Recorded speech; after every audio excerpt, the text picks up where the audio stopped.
Assalamualaikum warahmatullahi wabarakatuh. Perkenalkan, nama saya Vivi Lydia Anggraini. Saya mahasiswi dari Universitas Gadjah Yana Malang. Halo teman-teman, di sini saya akan menjelaskan mengenai evolusi teori manajemen.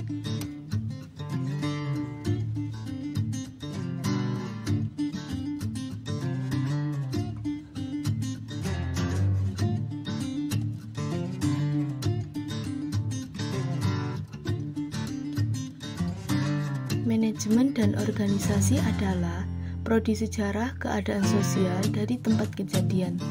Jadi, kita dapat memahami evolusi teori manajemen dalam arti bagaimana manusia berkecimpung dengan masalah hubungan pada kurun waktu tertentu dalam sejarah.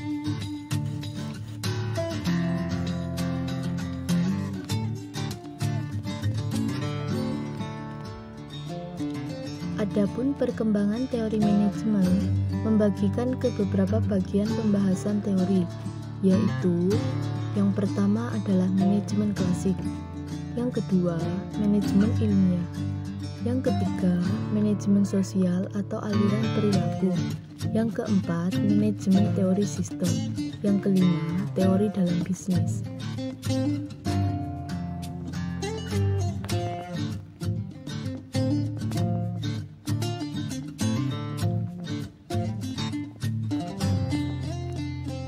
Teori yang pertama yaitu teori manajemen klasik. Prinsip teori manajemen klasik. Pertama kali, ilmu manajemen ini ada karena sempat terjadi revolusi industri di Inggris sekitar abad ke-18. Para pemikir itu memberikan terhadap the problem manajemen yang ada, baik itu dari kalangan industri, usahawan, maupun masyarakat.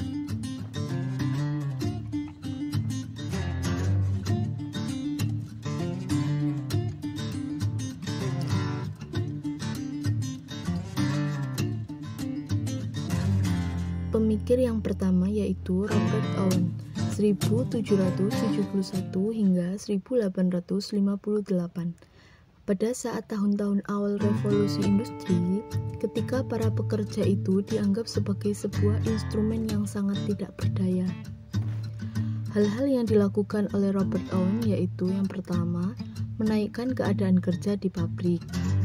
Yang kedua, memperbaiki lingkungan hidup, tempat tinggal para karyawan seperti membangun rumah dan juga jalan agar lingkungan hidup serta pabrik lebih menarik.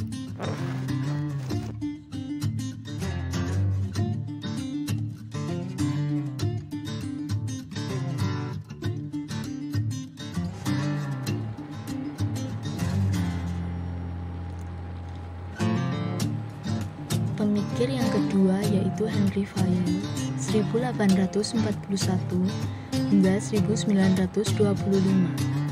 Fayol juga membagi operasi serta kegiatan perusahaan.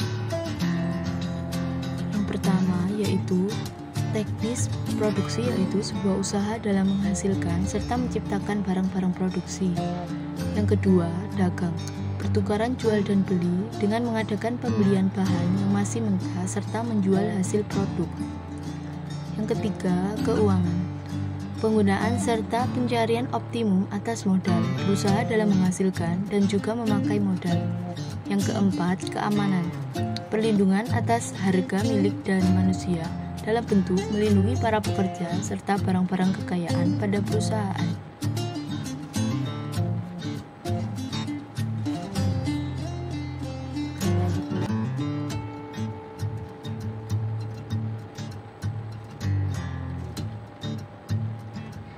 Teori yang kedua yaitu aliran manajemen ilmiah.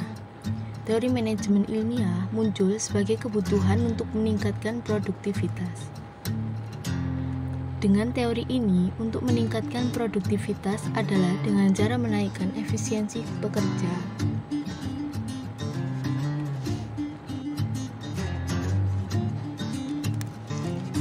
Ilmuwan yang ada di dalam aliran manajemen ilmiah yang pertama, Frederick W. Taylor 1856 hingga 1915. Menurut Frederick W. Taylor,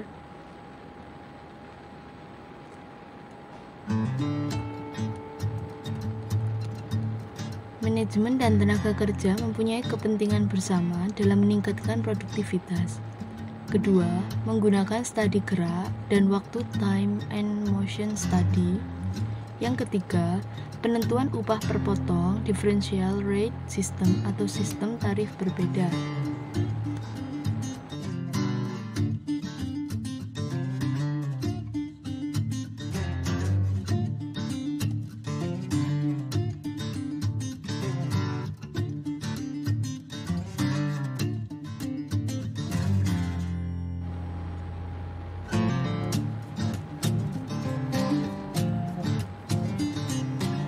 Poin yang ketiga yaitu manajemen sosial atau aliran perilaku.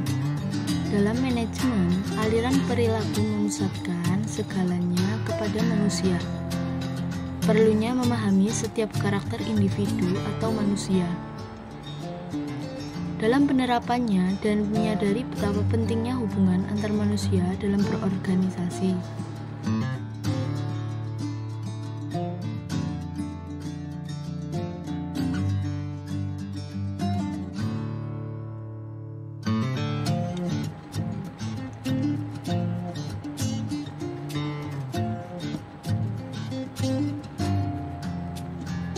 Ilmuwan yang pertama, Hugo Manstraber 1912.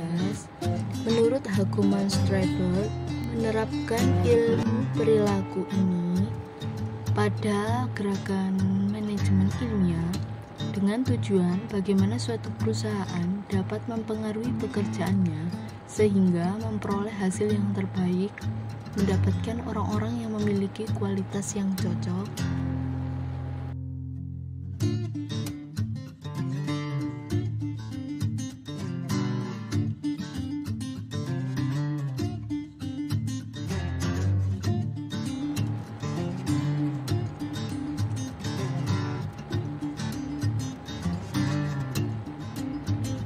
Poin yang keempat, manajemen teori sistem.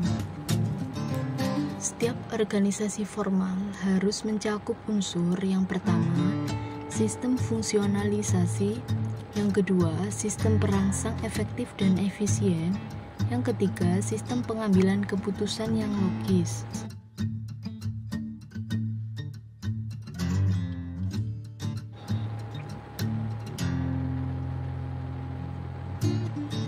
Teori dalam bisnis. Teori dalam bisnis merupakan studi mengenai tingkah laku konsumen. Teori ini untuk memberikan pemahaman mengenai sistem dalam berbisnis yang kompleks kepada sang manajer secara baik. Pemahaman ini dapat membantu manajer untuk melakukan pekerjaan yang tentunya akan baik juga. Teori ini memberitahu kepada sang manajer mengenai apa yang diharapkan.